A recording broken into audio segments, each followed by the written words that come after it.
सुश्री इकरा चौधरी जी, please आप बोलिएगा। धन्यवाद सभापति जी।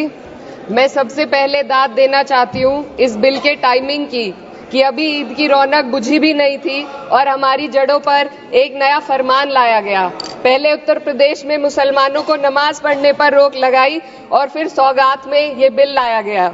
निसार में तेरी गलियों पे है वतन, जहाँ चली है रिवाजो गैर कि कोई ना सर उठाकर चल सके। मैं सभापति जी आपको ये बताना चाहती हूँ कि ईद के मौके पर एक विधवा महिला अपनी लड़की के साथ मेरे पास आई और उसने बताया कि वह एक वक्फ की प्रॉपर्टी में रहती है, वही उसके सर पर छत का काम भी करती है और उसकी रोजी रोटी भी वहीं से आती है। वो इस बिल को लेकर इतनी फिक्रमंद थी कि कहीं उससे वो उसकी संपत्ति ना छीन ली जाए। वो अकेली एक ऐसी महिला नहीं है, ऐसे लाखों लोग हैं जो वक्फ की गरीब महिलाएं जो वक्फ की संपत्ति से अपना रोजगार चला रहे हैं। और ये जो वक्फ बाय यूजर क्लॉज के हटाने से लाखों वक्फ की जायदाद अपना स्टेटस खो देंगी और लाखों लोग इसी तरीके के लोग सड़कों पर आ जाएंगे। वक्फ क्या है? वक्फ बाय यूजर क्या है? इसका ये मतलब है कि कोई जायदाद अगर सालों से दीन और भलाई के कामों के लिए इस्तेमाल हो रही हो तो वो खुद ब खुद वक्फ मानी जाएगी। हिंदुस्तान की अदालतों ने भी इस बात को तस्लीम किया है। वक्फ बाय यूजर सिर्फ वक्फ बोर्ड को ही मिली कोई खास सौगात नहीं है, ये बल्कि सभी अन्य धार्मिक ट्रस्टों को परंपरा और यूज के आधार पर बिना किसी डॉक्यूमेंटेशन के धार्मिक चरित्र को डिक्लेयर करने का राइट मिला हुआ है।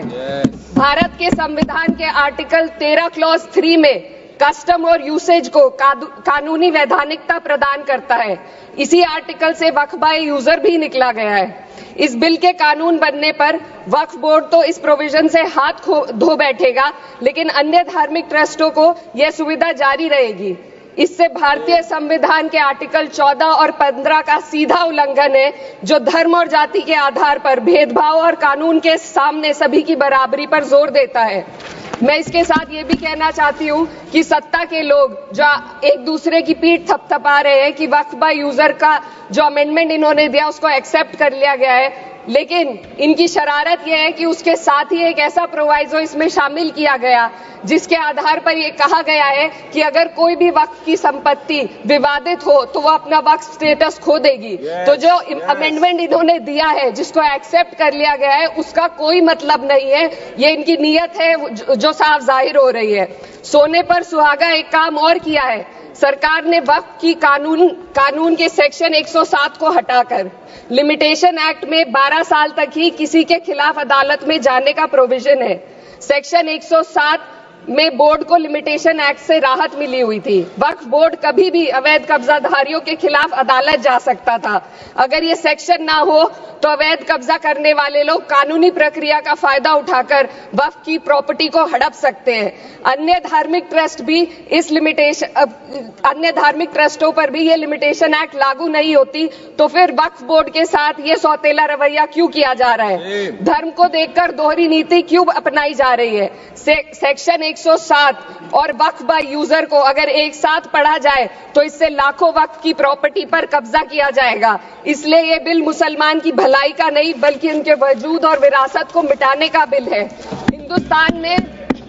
हिंदुस्तान में बहुत सारे धार्मिक ट्रस्ट हैं जिसमें उस खास मजहब के लोग शामिल होते हैं और उसका इंतजाम करते हैं, और ये बात समझ में आने वाली भी है क्योंकि जो व्यक्ति अपने मजहब के रीति रिवाज को जितना अच्छे से समझ सकता है किसी अन्य मजहब का व्यक्ति नहीं समझ सकता।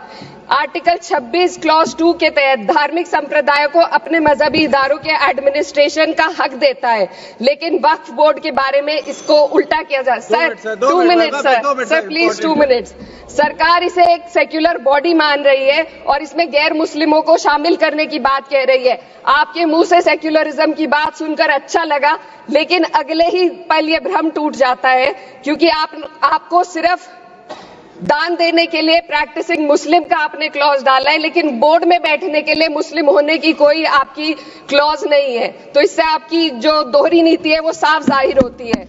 ये वही सरकार है जिसने राम जन्मभूमि ट्रस्ट में ये लिख दिया कि जिला अधिकारी भी अगर होगा तो हिंदू होना चाहिए। कोई मुझे बताए कि वहां पर सेक्युलरिज्म का रस क्यों नहीं घोला गया।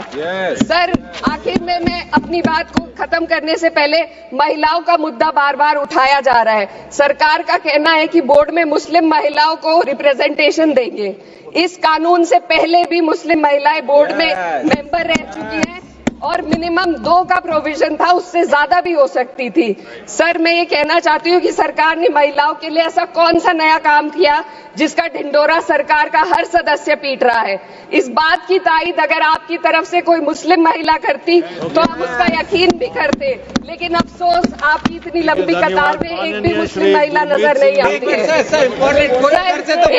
महिला नहीं है, एक महिला। सर, मैं खुद एक मुस्लिम महिला हूँ, मैं सिर्फ एक सर मैं माइनॉरिटी महिला हूँ। इस सदन में हम सिर्फ 2 महिलाएं हैं और उस नाते से मैं ये बात कहना चाहती हूँ कि इस बिल के माध्यम से मुस्लिम महिलाओं को कुछ नहीं मिल रहा है। ये हमें कुछ नहीं देना चाहते, सिर्फ टोकनिज्म हमारे नाम पर बनाकर एक नैरेटिव मीडिया में चलाना चाहते हैं। तो ये बिल मुसलमान की भलाई का नहीं, उनकी पहचान को मिटाने का है। सर, अंत में मैं बस यही कहना चाहती हूँ कि कागजों की कैद में बस नाम रह जाएंगे, वो जो हमारे थे सिर्फ दावे में रह जाएंगे। इस बिल के द्वारा मीठी ईद के जायके को कड़वा करना, यही असली सौगाते मोदी था। बहुत बहुत